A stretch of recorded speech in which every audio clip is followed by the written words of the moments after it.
সরকার কতদিন টিকবে এটা তো আল্লাহ মাহবুদ জানেন। সরকার কতদিন টিকবে এটা তো আল্লাহ মাহবুদ জানেন। আল্লাহ ছাড়া কারো বলার ক্ষমতা আছে? ভবিষ্যতে কি হবে না হবে এটা একমাত্র জানেন আল্লাহ রাব্বুল আলামিন, আর কেউ।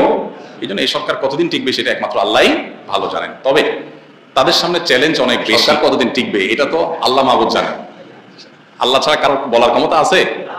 বিগত সরকার যে পতন হলো, এটা কি তারা 5 দিন আগে 7 দিন আগেও তারা স্বপ্নেও ভাবছে? স্বপ্নেও ভাবে নাই।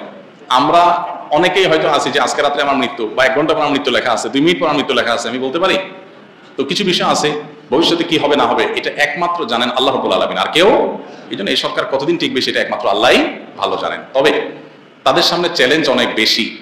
একটা স্রোত উল্টাভাবে চলে আসতেছে 50 বছর ধরে, সেটা তারা পরিবর্তন করতে চাচ্ছে। কাজটা অত সহজ না, কারণ গোটা সিস্টেমটা যখন করাপ্টেড, গোটা সিস্টেমটা যখন উল্টাপাল্টা, সেটাকে চেঞ্জ করতে, মেরামত করতে হয়তো অনেক সময়